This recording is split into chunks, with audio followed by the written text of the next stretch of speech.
Selamat sore, Sobat UT semua dimanapun Anda berada, tutor yang saya hormati.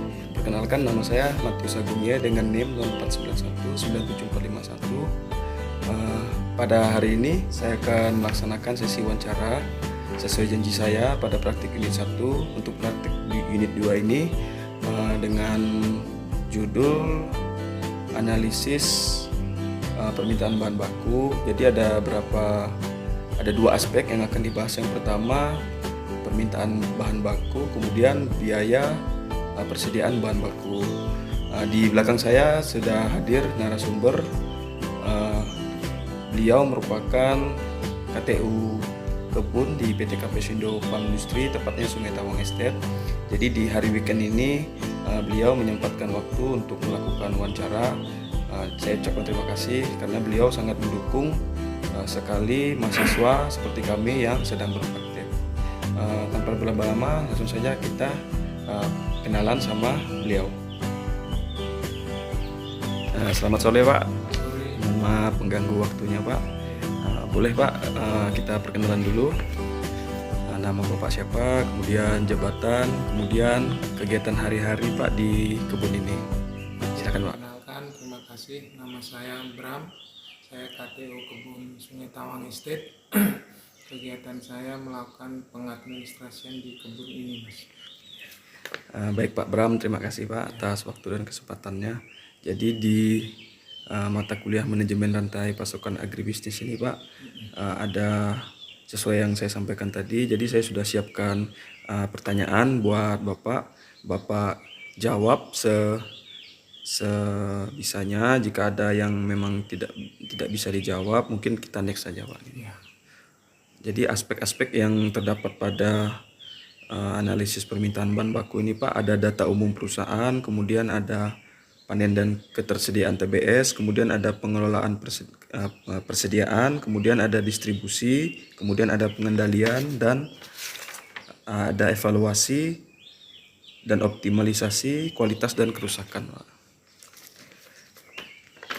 Kita langsung saja Pak ya di pertanyaan pertama Pak. Bagaimana struktur organisasi yang terkait dengan pengelolaan panen dan pasokan TBS Pak? Struktur organisasi untuk pengelolaan panen ini Mas, dia ada karyawan panen, terus ada mandor dan kraninya, terus diawasi dengan asisten diawasi ada askep perayan dan Pak Manajer. Berarti dari manajer, kemudian KTU, askep, asisten, mandor, dan karyawan Pak ya? Ya. Oke, baik Pak. Kemudian berapa kapasitas produksi pabrik per jam per hari Pak? Kalau untuk TBS ini Pak? Setahu saya ada 90 ton per jam. 90 ton per jam Pak ya. Kemudian untuk luas areal kelapa sawit Pak yang menjadi sumber pasokan ini Pak? Luas areal tuh sekarang saat ini 2.700-an. 2.700 Pak. Kemudian berapa rata-rata produksi TBS harian, mingguan, dan bulanan Pak? Produksi harian kita jika mencapai peak crop bisa 300 ton per hari. Bulanan kita itu sekitar 7.600 ton.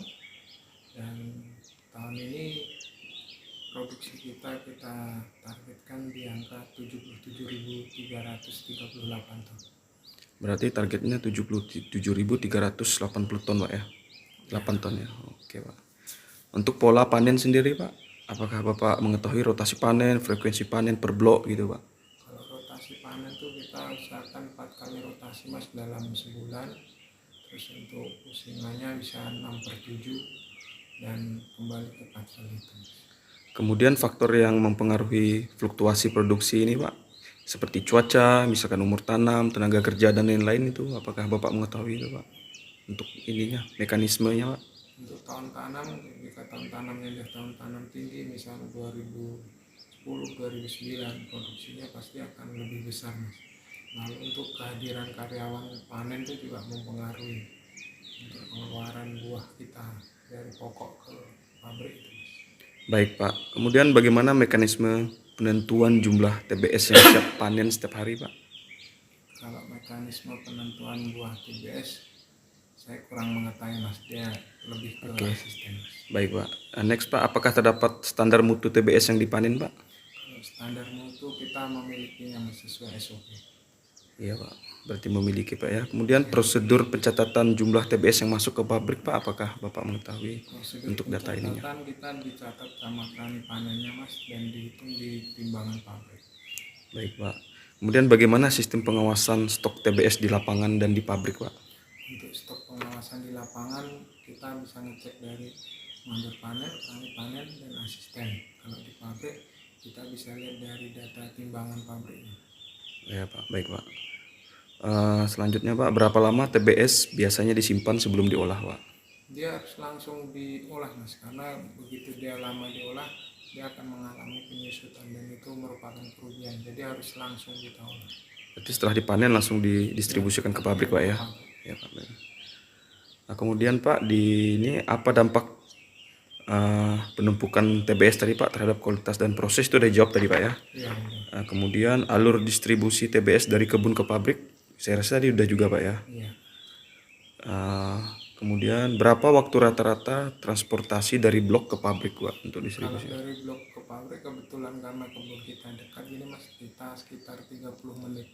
30 menit Pak ya, berarti masih termasuk dekat juga Pak ya.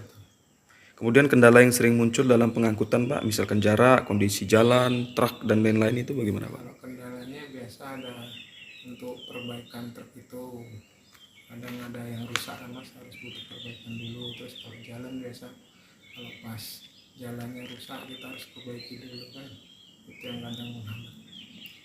Baik Pak.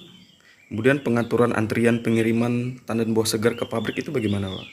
Dia sesuai yang dipanen hari ini kita keluarkan hari ini, first in first out. First in first, baik Pak. Kemudian untuk metode pengendalian persediaan ini Pak, apa yang digunakan perusahaan? Vivo atau Vevo? Vivo. Vivo Pak ya. Kemudian Pak, bagaimana monitoring terhadap volume TBS harian Pak untuk dilakukan Pak? Untuk monitoring TBS itu tadi Mas, dicek dari mandor sama asisten. Oke Pak, baik Pak. Kemudian Pak, apakah perusahaan menggunakan sistem digital atau aplikasi untuk pencatatan persediaan TBS ini Pak? Ya, kita menggunakan sistem G-Harvest Mas. G-Harvest, NFP itu Pak ya? Ya. Oke Pak, baik Pak. Kemudian Pak, bagaimana penanganan jika terjadi kekurangan pasokan TBS Pak? Kalau terjadi kekurangan pasokan, kebetulan saat ini belum pernah Mas. Belum pernah terjadi Pak ya? Karena buah kita lagi banyak. Ya Pak, berarti lebih terus Pak ya? Betul. Kemudian Pak, bagaimana langkah perusahaan jika terjadi kelebihan pasokan? Kalau tadi kekurangan, sekarang kelebihan Pak ya? Kalau kita kelebihan pasokan, kita berusaha untuk ngirim itu sebanyak mungkin Mas, karena biar tidak ada restan di lapangan. Di restan di lapangan, Jadi Pak, ya. kita kirim. Sehingga mengurangi tingkat keuntungan juga Pak ya? Itulah. Untuk minyak tadi Pak ya? Betul. Oke, Pak. Kemudian Pak, di kualitas dan kerusakan, faktor apa saja yang menentukan kualitas TBS yang masuk ke pabrik Pak? Faktor kualitas kita tidak boleh menurunkan buah mentah Mas, karena itu nanti akan mempengaruhi minyak di pabrik. Berarti di buah mentah itu sangat tidak boleh Pak ya? Bisa mengakibatkan ada denda mungkin Pak ya untuk pemanen baik. Nah, kemudian Pak, bagaimana penanganan TBS yang tidak memenuhi standar mutu Pak? Kalau TBS yang tidak memenuhi standar itu kita lakukan grading Mas, jadi ada seleksi pemisahan. Berarti ada sortasi lagi Pak ya, grading Pak ya. Baik Pak. Kemudian Pak, untuk persentase penyusutan atau kehilangan TBS dari panen hingga tiba di pabrik Pak, apakah Bapak mengetahui? Apakah datanya memang apa? Untuk itu saya belum mengetahui Mas, karena dari Pak Asisten Mas. Dari asisten Pak ya. Kemudian Pak, apakah perusahaan melakukan evaluasi rutin terkait manajemen persediaan TBS ini Pak? Terus kita lakukan rutin Mas, secara bertahap dan berkelanjutan. Untuk permasalahan sendiri Pak, permasalahan apa yang sering muncul Pak dalam pengendalian persediaan ini Pak? Itu biasa biar buah restan itu. Karena nggak semua bisa langsung kita kirim hari itu juga ya Mas. Jadi buah restan itulah. Buah restan inilah permasalahan yang sering muncul Pak ya. Oke, Pak. Kemudian strategi perusahaan Pak dalam meningkatkan efektivitas manajemen itu bagaimana Pak? Kita tingkatkan dengan adanya evaluasi, reward, terus ada punishment juga Mas, sesuai performa karyawan. Jadi ada reward dan punishment juga Pak ya. Baik Pak Bram, ini mungkin terakhir Pak pertanyaannya Pak. Potensi perbaikan apa yang dapat dilakukan untuk mendukung optimalisasi produksi Pak? Potensi yang kita lakukan memperbaiki prasarana dan sarana rumah karyawan, bisa memperbaiki dan menyediakan alat-alat panen karyawan. Kita terus lakukan sosialisasi untuk pemahaman kepada karyawan. Jadi intinya supaya karyawan ini nyaman dan betah dan menghasilkan kerja yang maksimal. Berarti seperti sosialisasi lah Pak ya, briefing gitu Pak ya. Baik Pak Bram, saya rasa hanya itu aja pertanyaan, kemudian dari daftar checklist saya untuk data laporan yang akan saya buat nanti Pak. Saya ucapkan terima kasih pada Pak Bram, sehat selalu Pak. Semoga apa yang kita lakukan hari ini, kegiatan kita ini berguna bagi saya sendiri sebagai mahasiswa, kemudian